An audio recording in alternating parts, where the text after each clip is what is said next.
My daughter-in-law spit in my face during an argument. My son said, "You deserved that." I said nothing and went to bed. Next morning they woke up to the smell of pancakes and saw the table filled with all kinds of treats. He said, "Good. You finally understood your place." But when they saw who was sitting next to me at the table, they froze. My daughter-in-law spit in my face during an argument. My son said, "You deserved that." I said nothing. I just turned around, walked to my room and went to bed. The next morning they woke up to the smell of pancakes, bacon, fresh coffee and all kinds of treats filling the kitchen. My son came downstairs, saw the elaborate breakfast spread, smiled at me and said, "Good. You finally understood your place." But when they saw who was sitting next to me at the table, sipping coffee and reviewing documents, they froze. And in that moment, everything changed, because I had finally understood my place. And it wasn't the one they thought. Before we continue, I just want to say thank you for taking the time to hear my story. If you're comfortable, let me know where you're listening from and what time it is where you are. Now let me tell you my story. My name is Martha Louise Williams, and I am 65 years old. I was born and raised in Atlanta, Georgia, the daughter of a postal worker and a school teacher. I married my husband David when I was 22, and we built a beautiful life together over 40 years. We had one son, Kevin, who was our entire world. David passed away 3 years ago from a sudden heart attack. One moment he was gardening in our backyard, the next he was gone. The grief nearly destroyed me. We'd been married for 40 years, partners in everything. Losing him felt like losing half of myself. But I had Kevin, my son, my only child. And he was there for me during those dark months. He called every day, visited every weekend, made sure I was eating, sleeping, surviving. Kevin was my rock when I needed one most. David and I had been careful with money our entire lives. We'd saved, invested, and by the time he died we had built up a substantial nest egg. The house was paid off, the retirement accounts were healthy, and I had a life insurance payout that meant I'd never have to worry about money. Kevin knew this, of course. He'd always known his parents were financially secure, though we'd never been flashy about it. We lived modestly, drove practical cars, took occasional vacations but nothing extravagant. We believed in saving for the future, in being prepared. 2 years ago Kevin got married. Her name was Jasmine Clark, and she was 32, 6 years younger than Kevin. They'd met at his job. She was in marketing, he was in sales. They dated for a year before getting engaged. I'll be honest, I had reservations from the start, not because Jasmine wasn't beautiful or charming. She was both, but there was something about her that set off alarm bells in my gut. The way she looked at our house, our belongings, calculated, the way she asked pointed questions about David's life insurance, about my retirement accounts, about what Kevin stood to inherit. "Just planning for our future," she'd say with a bright smile. "Kevin and I want to buy a house, start a family. We need to know what resources we'll have." Resources. She talked about family like it was a business transaction. But Kevin was in love. Completely, blindly in love. So I kept my concerns to myself. I didn't want to be the interfering mother-in-law. I wanted my son to be happy. They got married in a lavish ceremony that Jasmine's parents paid for, or rather went into debt for. I could see the strain on their faces throughout the wedding. But Jasmine wanted the perfect Instagram wedding, and she got it. 6 months after the wedding, Kevin and Jasmine came to me with a request. "Mom," Kevin said, sitting in my living room, holding Jasmine's hand, "we want to buy a house. We found the perfect place. 3 bedrooms, great neighborhood, good schools for when we have kids." "That's wonderful, sweetheart. The thing is," Jasmine cut in, "we're just short on the down payment. We need another $50,000. We were hoping you could help us out." I looked at my son. "How much do you have saved?" "About $30,000, Kevin said. "The house is $400,000. We need 20% down to avoid PMI, so that's $80,000 total." Jasmine squeezed his hand. "Your mom has plenty of money. I'm sure she wants to help us get started in life." There was something in her tone that rankled me. An assumption. An entitlement. "Let me think about it," I said. Jasmine's smile tightened. "Think about it. Kevin's your only son. Don't you want to see him in a nice home?" "Of course I do. But $50,000 is a substantial amount. I need to consider it carefully." After they left, I sat in my empty house and thought about David. What would he want me to do? He'd always been generous with Kevin, but he'd also believed in teaching financial responsibility. I called my attorney, Robert Chen. Robert had handled our estate planning for years. He was smart, thorough, and most importantly, he looked out for my interests. Robert, if I give Kevin money for a house, how do I protect myself? You don't give it, Robert said immediately. You loan it, with clear terms, documented properly, legally binding. Won't that seem cold? He's my son. Martha, you can forgive the loan later if you want. But starting with a loan protects you, especially if this marriage doesn't work out. You want to make sure your money is tied to the house, not accessible to a potential ex-daughter-in-law in a divorce. That made sense. Robert drew up the paperwork, a loan agreement for $50,000, interest rate of 3% annually, repayment due on demand or within 30 days of certain triggering conditions. Those conditions included sale of the house, refinancing or, and this was Robert's suggestion, material disrespect, abuse or mistreatment of the lender by the borrowers. That last clause is unusual, Robert explained. But it's your money. You can set whatever terms you want. If they treat you badly, you can call in the loan. They'll never treat me badly, I said confidently. Kevin's a good boy. Robert gave me a look. Martha, I've been practicing law for 30 years. I've seen good boys do terrible things when their wives tell them to. Just sign it. If you never need it, great. If you do need it, you'll be grateful it's there. I signed it. When I presented the loan agreement to Kevin and Jasmine, Kevin looked confused. Mom, why does this need to be a loan? Can't you just give it to us? It's for tax purposes, I explained, and estate planning. This way everything is documented properly. You can pay me back whenever you're able. There's no rush. Jasmine looked irritated but signed it. Kevin signed it too, barely reading it. They bought their house, a beautiful 3-bedroom Craftsman in a nice neighborhood. I was happy for them. Genuinely happy. Then, a year later, Jasmine got pregnant. Twin boys, Marcus and Jordan. They were born healthy and beautiful, and I fell in love with them instantly. Being a grandmother was everything I'd hoped it would be. Those boys brought light back into my life after David's death. I babysat constantly, changed diapers, gave bottles, rocked them to sleep. Kevin and Jasmine both worked, so I became the primary childcare. Mom, you're a lifesaver, Kevin would say. Daycare for twins would cost us $3,000 a month. You're saving us so much money. I didn't mind. I loved those babies. I'd have done it for free. As the boys grew into toddlers, I was there for everything. First steps, first words, potty training. I was Grammy and they lit up when they saw me. But something was shifting in my relationship with Jasmine. At first it was subtle, little comments. Martha, could you fold the laundry while the boys nap? I don't have time. Martha, I need you to clean the kitchen. It's a mess.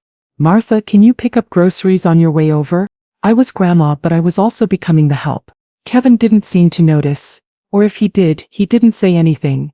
Then, about 6 months ago, everything changed dramatically.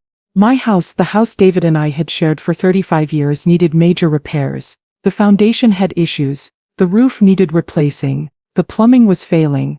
The estimates came back at over $100,000 in repairs. It's not worth it, Robert advised. Sell the house, take the equity, and downsize.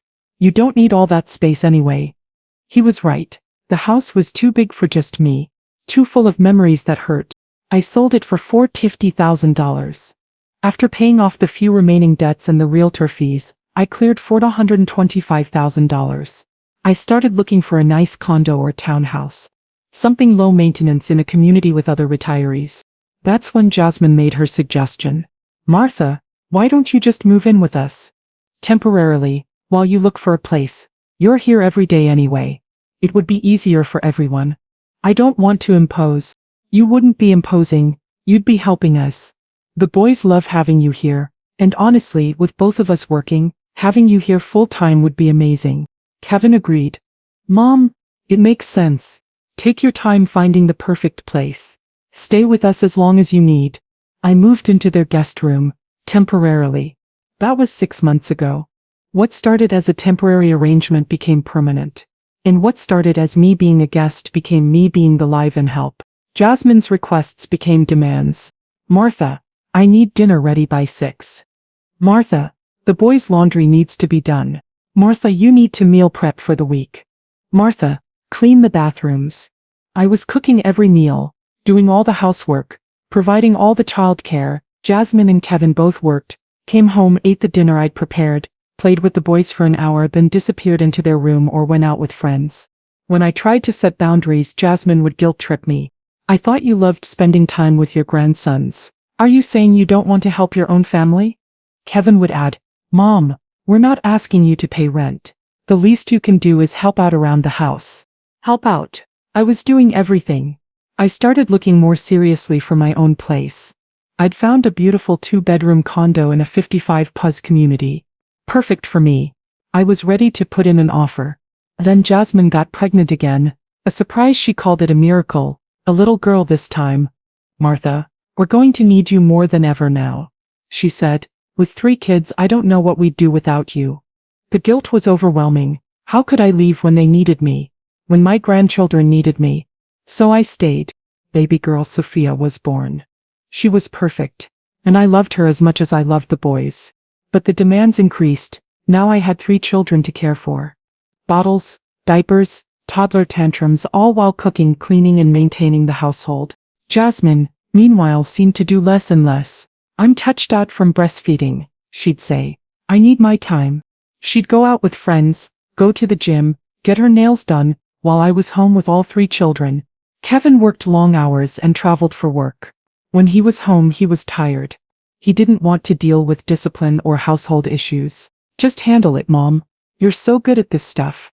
I felt trapped. If I left, would they keep the grandchildren from me? Would they be angry? Would I lose my relationship with Marcus, Jordan, and Sophia? The disrespect got worse. Jasmine started openly treating me like hired help in front of the children. Boys, Grammy will clean up your mess. That's her job. Grammy is here to help Mommy. She does what I tell her. One afternoon, Jasmine had friends over for lunch. I'd been up since 5 a.m. with Sophia, who'd been teething and crying all night. I was exhausted. The kitchen was a disaster for making their elaborate lunch: quinoa, salads, fancy sandwiches, fresh squeezed lemonade. I was loading the dishwasher when one of Jasmine's friends said, Jasmine, you're so lucky to have live-in help. How much do you pay her? Jasmine laughed. Oh, that's not help. That's Kevin's mother. She lives here for free, so she helps out. For free? That's amazing. My mother-in-law would never. Well, she doesn't really have anywhere else to go, Jasmine said, her voice carrying into the kitchen where I stood frozen. So she makes herself useful. It works out perfectly for us. Her friends laughed, and I stood there, hands in soapy water, feeling smaller than I'd ever felt in my life. That evening, I tried to talk to Kevin about it. Son, I feel like I'm being taken advantage of. I love helping with the kids, but I'm doing everything. I need some boundaries. Mom, Jasmine's overwhelmed. 3 kids is a lot. Can't you just be a team player? I am being a team player, but I'm the only one playing. You and Jasmine need to do more. His face hardened. You're living in our house rent-free. We're feeding you, housing you. I think helping with the kids is a fair exchange. I was looking for my own place. You asked me to stay. Because we need you. God, Mom, why are you being so selfish? Selfish? For wanting to be treated like family instead of the help. The breaking point came on a Tuesday evening. It had been one of those days from hell. Marcus had woken up throwing up at 3 a.m. Stomach bug. I'd been up with him the rest of the night, doing laundry, cleaning up messes, trying to keep him comfortable and hydrated. Jordan woke up at 6, full of energy, needing breakfast and attention. Sophia woke up at 6:30, hungry and fussy. I spent the entire day juggling a sick child, an energetic preschooler, and a baby. By some miracle, I got all 3 down for naps at the same time around 2 p.m. I used that precious quiet time to cook dinner.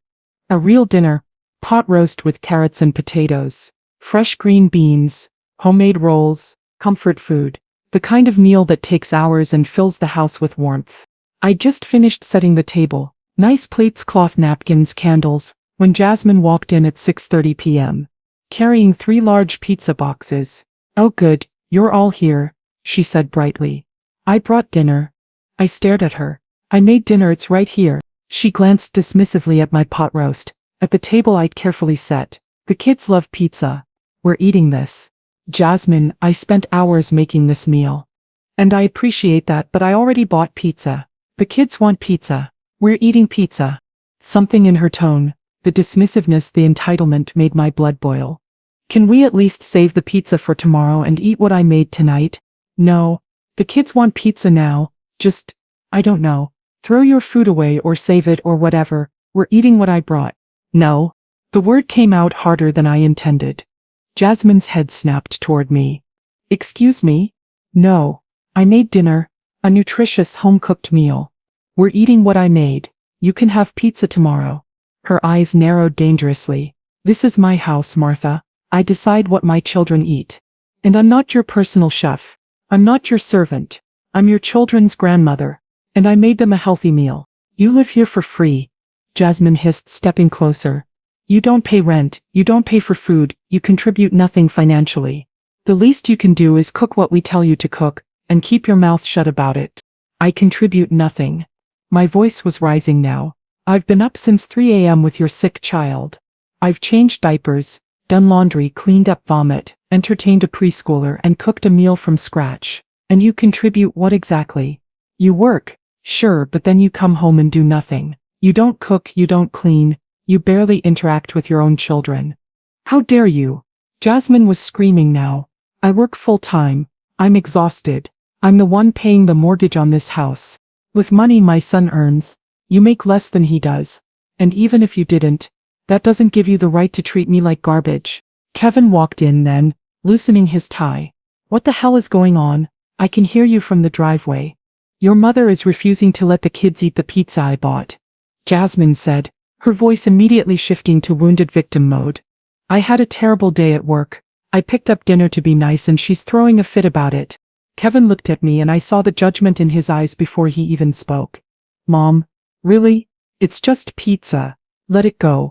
Kevin, I spent hours making dinner, real healthy food. Your wife bought pizza without even asking what I'd planned. She just dismissed everything I'd done. So save your food for tomorrow. It's not that big of a deal. It is a big deal. I'm not the hired cook. I'm your mother. And you're acting like a child. Kevin's voice was sharp, cutting. Jasmine works hard. She brought home dinner. You should be thanking her, not throwing a tantrum. Thanking her? Thanking her? For what? For treating me like the help? For dismissing my work? For acting like I don't matter? Jasmine jumped in, her voice dripping with false concern. Martha, I think you're overly tired. Maybe you should go rest. We'll handle dinner and the kids tonight. I don't need rest. I need respect. You want respect? Jasmine's mask slipped, and I saw the rage beneath. You want respect? Let me tell you what you really are, Martha. You're a desperate, pathetic old woman with nothing in her life except these kids. You cling to us because you have nobody else. No friends, no hobbies, no purpose. You're just a sad, lonely widow, who should be grateful we let you stay here. The words hit like physical blows, each one calculated to wound, to diminish, to destroy. How dare you speak to me like that? I whispered. I dare because it's true. Jasmine was on a roll now, months or maybe years of contempt pouring out. You have nothing without us. You sold your house. Why? Because you couldn't maintain it. Because you're too old, too useless. You moved in here because you had nowhere else to go and now you want to act like you run the place. I helped you buy this house. The words exploded out of me. I gave you $50,000 for the down payment. Without me you wouldn't even have this house. You gave us that money, Jasmine screamed back. It was a gift. You don't get to hold it over our heads forever. You don't get to use it as leverage. You gave it to us and now it's ours. I gave it because Kevin is my son. Because I wanted to help my family. But I never agreed to become your slave. Slave. Jasmine laughed. A harsh, ugly sound. You want to talk about slavery. How about the slavery of being tied to this house? These kids. This life because I got pregnant. How about the slavery of having my mother-in-law living in my house, judging every decision I make, making me feel like a guest in my own home? I've never made you feel. You make me feel inadequate every day. Jasmine was crying now, angry tears streaming down her face. Every meal you cook is better than mine. Every time you comfort the kids, they want you instead of me. Every time Kevin looks at you, I see him thinking, why can't Jasmine be more like my mom? You're the perfect grandmother, the perfect mother, the perfect everything, and I'm just the woman who works all day and comes home too tired to be what everyone needs.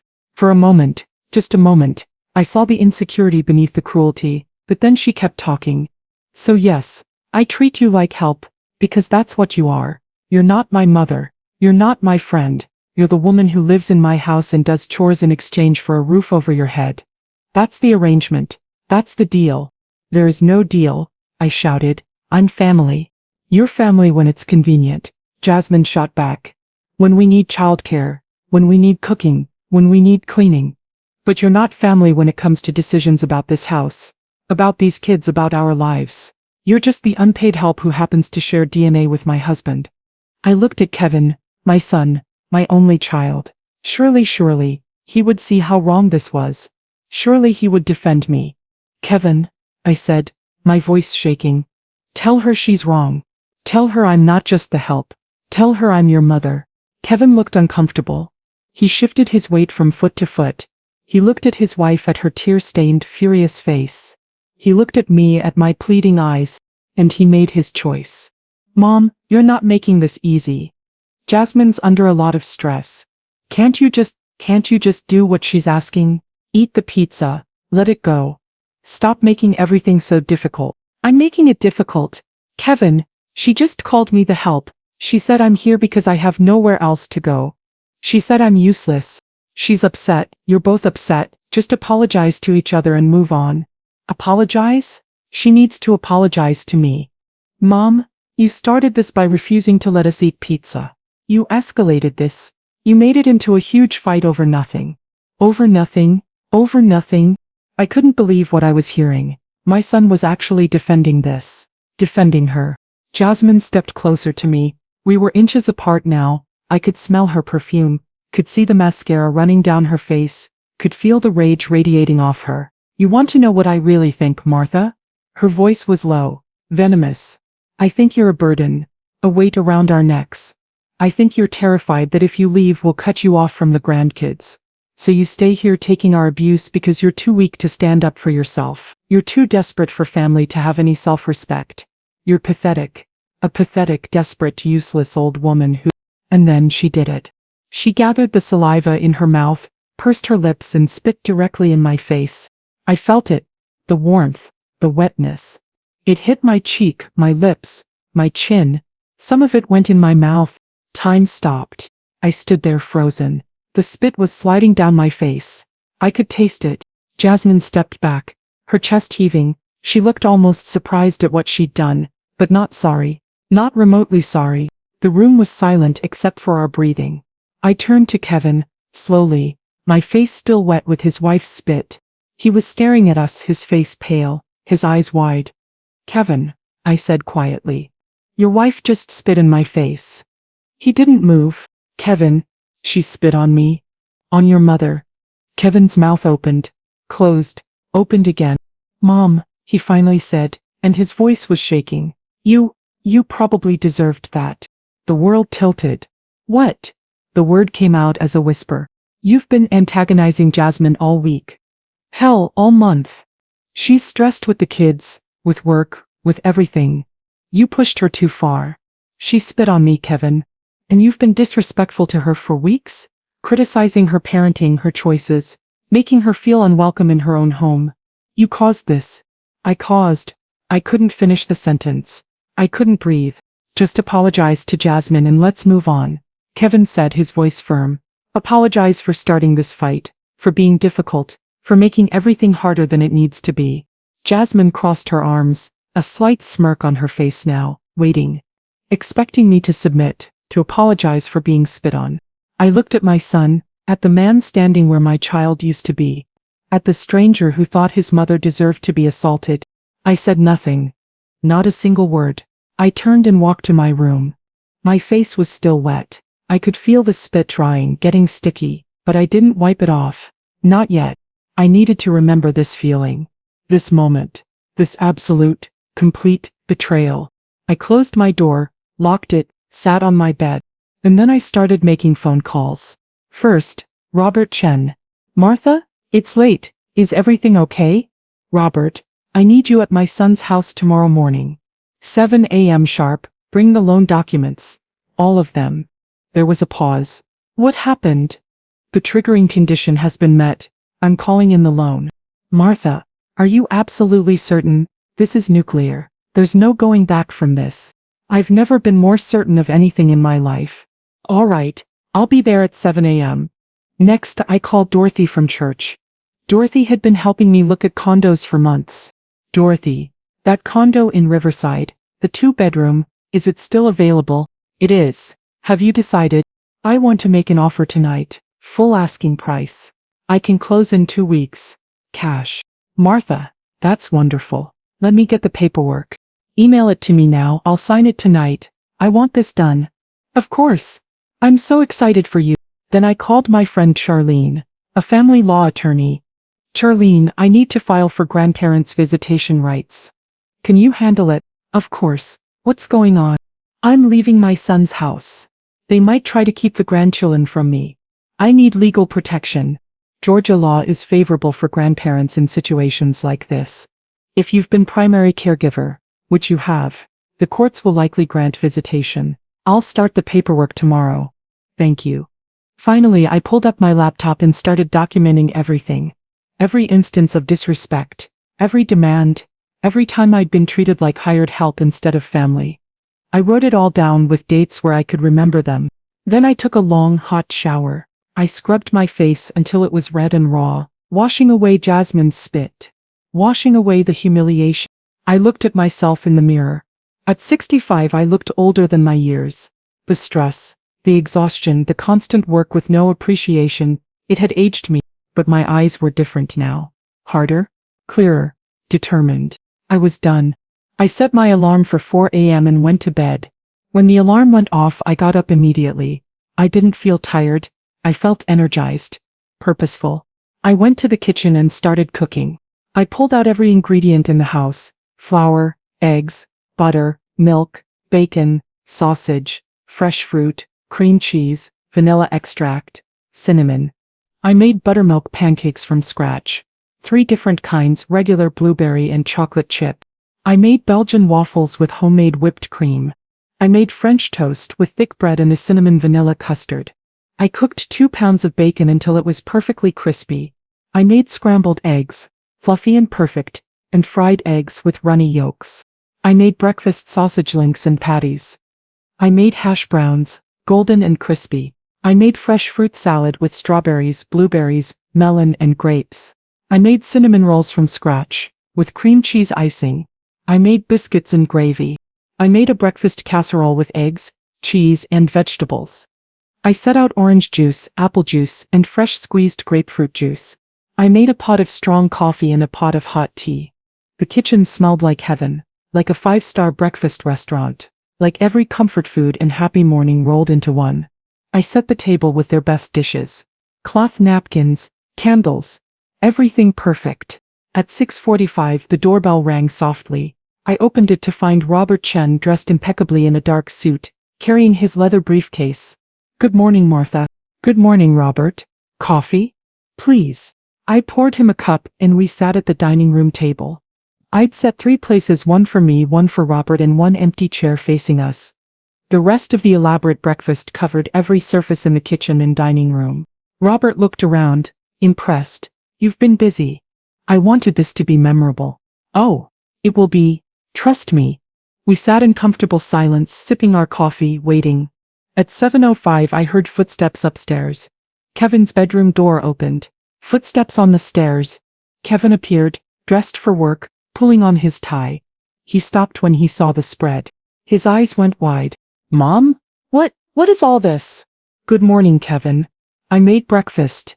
He looked around, taking in the mountains of food. Pancakes stacked high, waffles piled on platters, bacon arranged perfectly, French toast dusted with powdered sugar. This is incredible. Why did you make so much? A special occasion, I said calmly. Then his eyes landed on Robert. Recognition flickered across his face. Mr. Chen, what are you doing here? Good morning, Kevin. Have a seat, please. Kevin sat slowly in the empty chair facing us. What's going on? Patience, Robert said. Let's wait for your wife. As if on cue, Jasmine appeared at the top of the stairs. She was wearing a silk pajama set, her hair in a messy bun. What smells so good? She called out. Then she saw the spread. Holy shit. Kevin, did you order catering? She came down the stairs and froze when she saw Robert. Who the hell are you? Robert Chen, I'm Mrs. Williams' attorney. Good morning, Mrs. Patterson. Please join us. Jasmine looked at me, at Robert, at the elaborate breakfast spread. Confusion and something else was that fear. Flickered across her face. What's going on? Sit down and we'll explain, I said pleasantly. Would you like some coffee? I made plenty. Jasmine sat next to Kevin, both of them looking increasingly uncomfortable. Kevin reached for a pancake. Well, whatever this is about, we might as well eat. This looks amazing, Mom. He put the pancake on his plate and smiled at me. That old familiar Kevin smile, the one that used to melt my heart. Good, he said, pouring syrup. You finally understood your place. I blinked.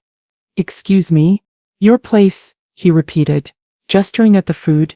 Yesterday you were being difficult, fighting with Jasmine over stupid stuff like pizza. But you thought about it overnight, and now you've made this incredible breakfast to show us you understand, that you're here to help us to make our lives easier, that you get it now. He took a big bite of pancake. This is really good, Mom. Thank you for finally coming around. Jasmine was nodding, a small smile on her face. I knew you'd see reason eventually. You were just overtired yesterday. Emotional. But now you understand how things work. They both looked so satisfied, so smug, so certain that I'd submitted, that I'd accepted my place as their servant. Robert cleared his throat. Actually, he said, Mrs. Williams has made this breakfast for a very different reason. Kevin and Jasmine's smiles faltered. What do you mean? Kevin asked. Robert opened his briefcase and pulled out a thick folder. I'm here regarding the loan Mrs. Williams made to you 3 years ago for the purchase of this house. Kevin set down his fork. What about it? Are you familiar with the terms of that loan? It was basically a gift. Mom helped us with the down payment. No, Robert said firmly. It was not a gift. It was a loan, with very specific terms, terms you both signed and agreed to. He slid a document across the table. Jasmine grabbed it, her eyes scanning frantically. I watched her face as she read. Watched the moment she found the clause. Watched her face go white. This says, the loan can be called in if there's material disrespect, abuse or mistreatment of the lender. That's correct, Robert confirmed. That's ridiculous. That's too vague. No court would uphold such a stupid clause. Actually, it's been tested in Georgia courts multiple times. The language is broad, yes, but intentionally so, and it's been upheld every single time. The loan agreement is perfectly legal and enforceable. Kevin was reading over Jasmine's shoulder now, his face draining of color with each word. Mom, he said slowly, what are you doing? I took a sip of my coffee, savored it. Let them sit in their discomfort for a moment. Last night, I said calmly, your wife spit in my face during an argument. You told me I deserved it. According to the loan agreement, that qualifies as material disrespect and mistreatment. Mom? No. The loan is now due, in full. You have 30 days to pay. The silence was deafening. How much? Jasmine's voice was barely a whisper. Robert consulted his papers. The original loan was $50,000, with 3 years of interest at 3% annually. Compounded annually, the total amount due is $54,636. Kevin's fork clattered to his plate. We don't have that. We don't have anything close to that. I assumed as much, I said, which is why Mr. Chen has prepared an alternative arrangement. Robert pulled out more papers. Mrs. Williams is willing to convert the loan into equity. Specifically, she's offering to forgive the debt in exchange for 40% ownership of this property. 40%, Jasmine shrieked, standing up so fast her chair tipped backward. Of our house? You want to steal our house? Not steal, Robert corrected calmly. Convert debt to equity.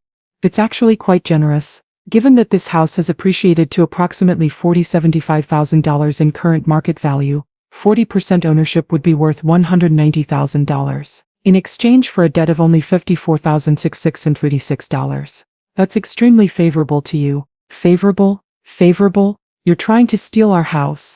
You can't do this, Kevin said, his voice shaking. Mom, you can't do this. This is our home, the kids' home. You can't just, you can't. I can, I said simply, and I am. Jasmine was pacing now, her hands in her hair. This is blackmail, extortion. We'll fight this. We'll get lawyers. You're welcome to try, Robert said, But I assure you the loan agreement is ironclad. I drafted it myself. It will hold up in any court. We'll refinance, Kevin said suddenly. We'll refinance the house and pay you off. With what credit? Robert asked. You're already carrying significant debt, credit cards, car loans.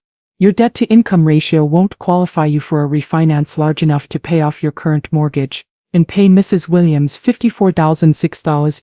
We'll get a personal loan.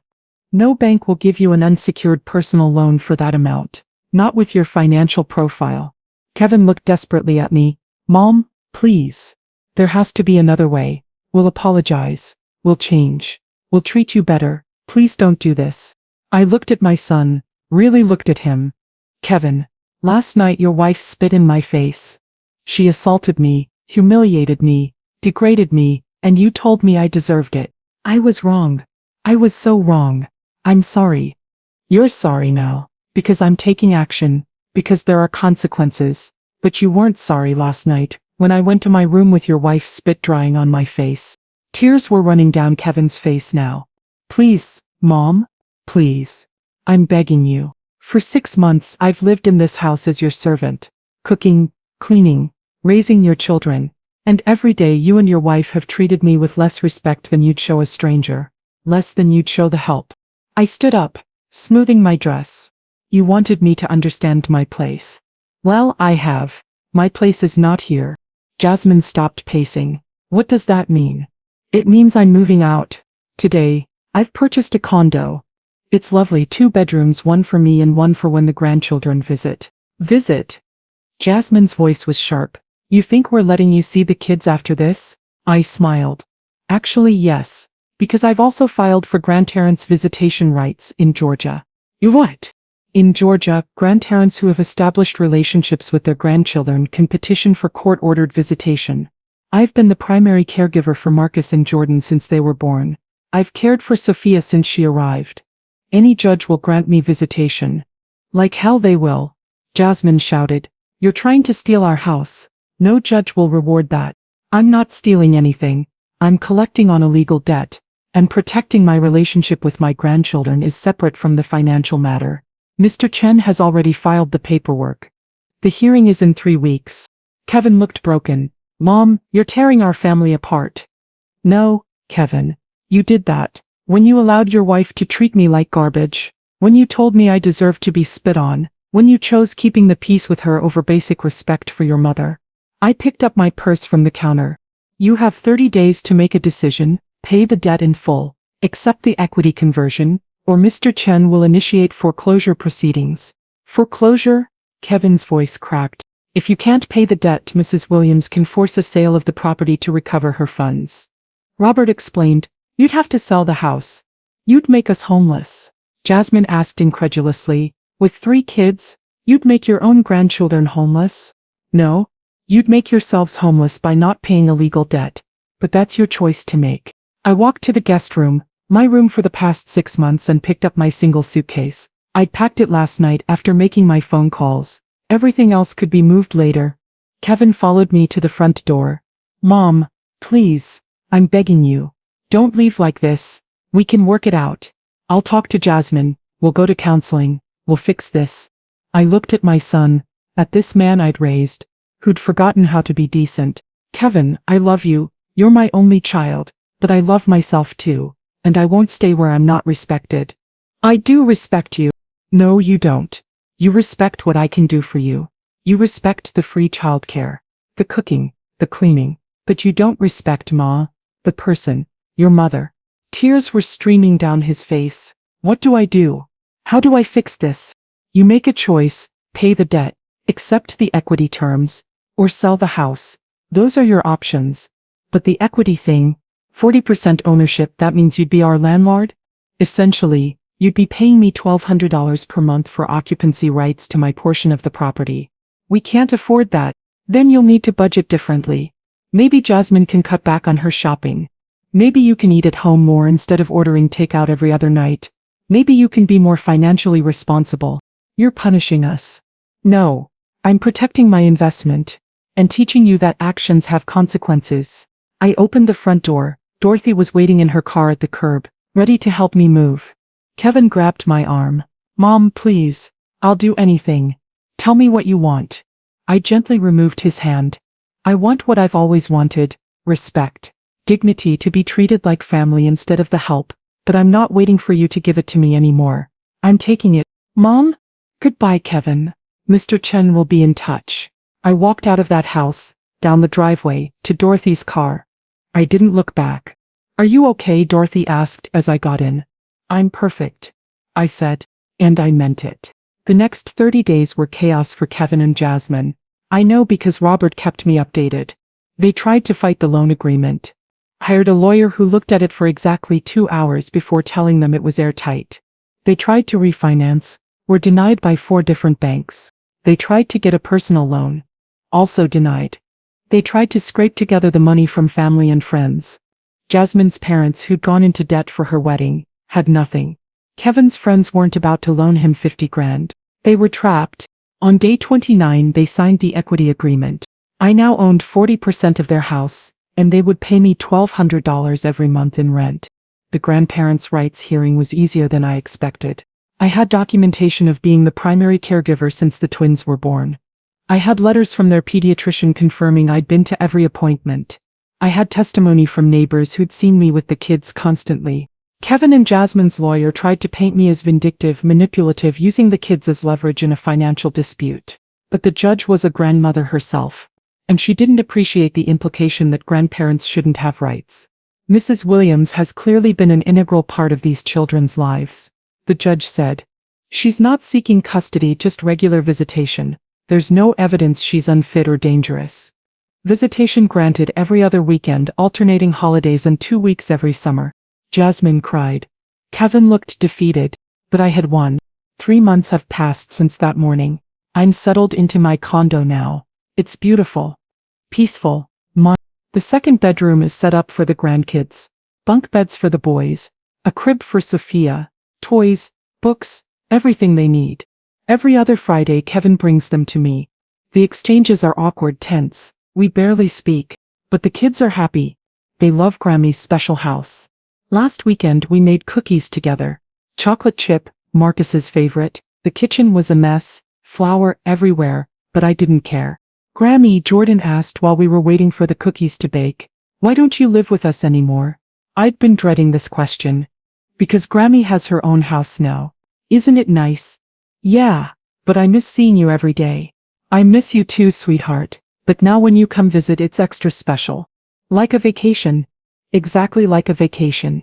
Marcus, who's older and more perceptive, asked a harder question. Grammy, why is Daddy sad all the time now? I knelt down to his level. Daddy's going through a hard time, but it'll get better. Is it because of you? Kids are too smart sometimes. It's complicated, baby. Grown-up stuff. Did you and Daddy have a fight? Sort of, but we still love each other. That never changes. Promise? Promise. When Kevin picked him up Sunday evening, I walked him to the car while Dorothy watched the kids. Kevin, can we talk for a minute? He looked wary. About what? About you. How are you doing? He laughed bitterly. How do you think I'm doing? I'm paying my mother rent to live in my own house. My wife barely speaks to me because she blames me for not controlling you. Work is hell because I'm stressed all the time. How do you think I'm doing? I think you're learning a hard lesson. About what? That my mother is vindictive. About respect. About consequences. About treating people with basic human dignity. He was quiet for a moment. I am sorry, Mom. For what it's worth. I'm sorry I didn't defend you. Sorry I let Jasmine treat you that way. Sorry I told you that you deserved to be spit on. That was unforgivable. Yes, it was. Can you ever forgive me? I thought about it, really thought about it. I don't know yet. Maybe, with time. But Kevin, forgiveness doesn't mean going back to how things were. You broke something. Even if we repair it, it'll never be the same. I know. His voice was small, broken. I know. Are you and Jasmine in counseling? We tried. She quit after 3 sessions. Said the therapist was biased against her. Translation: the therapist called her out on her behavior. Pretty much. He rubbed his face. I don't know if the marriage is going to survive this. Part of me felt guilty for that. But only a small part. That's between you and Jasmine. But Kevin, if you do divorce her, make sure you've learned these lessons. Don't bring this pattern into your next relationship. What pattern? Letting your partner disrespect your family. Choosing keeping the peace over doing what's right. Allowing someone to treat your mother or anyone like they're less than human. He nodded slowly. You're right. You're absolutely right.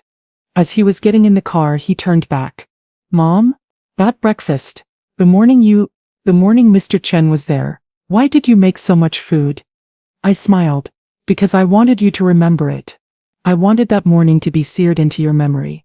Every pancake, every piece of bacon, every bite. I wanted you to taste the most expensive meal you'll ever eat. Because you're still paying for it. And you'll be paying for it for years. Understanding dawned on his face. It was symbolic. It was a message. You said I finally understood my place. You were right.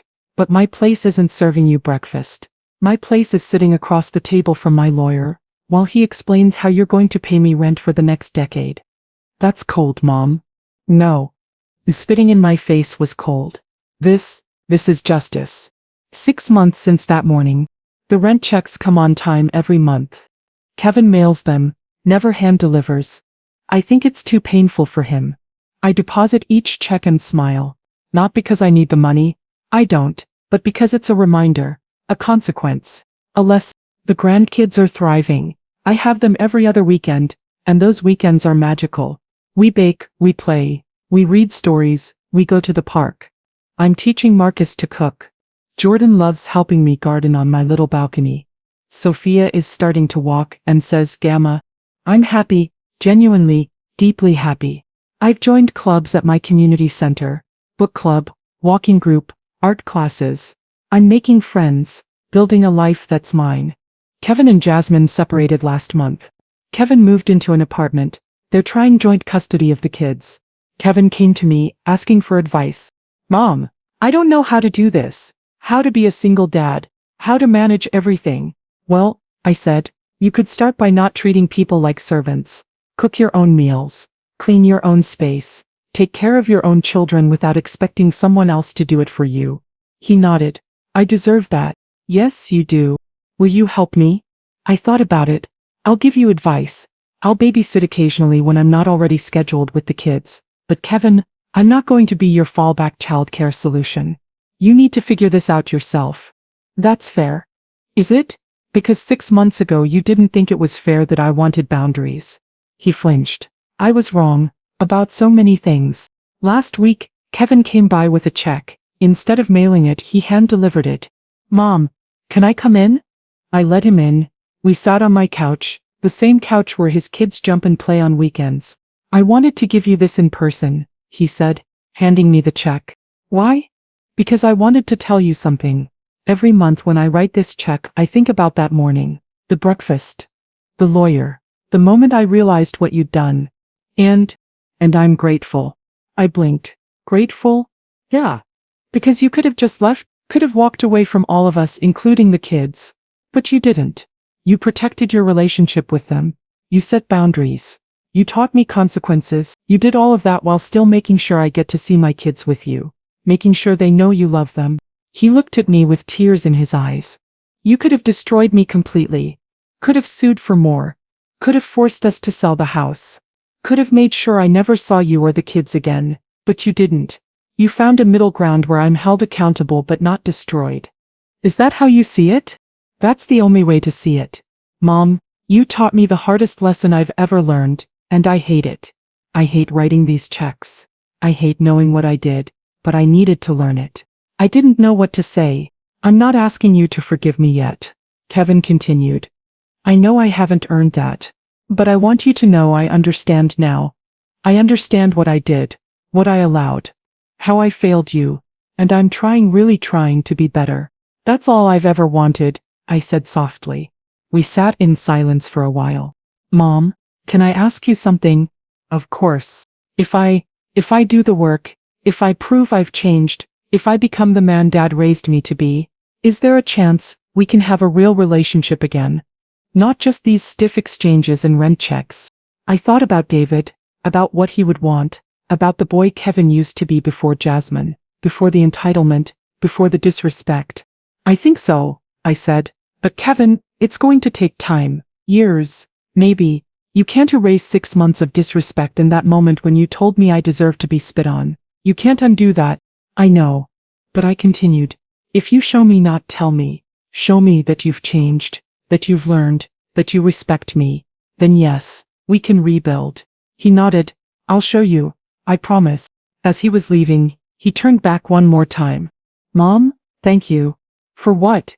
For loving me enough to teach me this lesson, for not just enabling my behavior like you could have, for being strong enough to walk away when I didn't deserve you.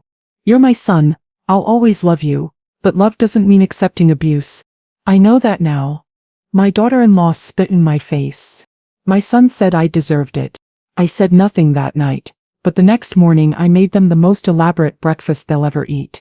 And while they were smiling, thinking I'd finally accepted my place as their servant, my attorney was sitting at the table ready to teach them the most expensive lesson of their lives. They thought I'd learned my place. They were right. My place is in a home where I'm respected.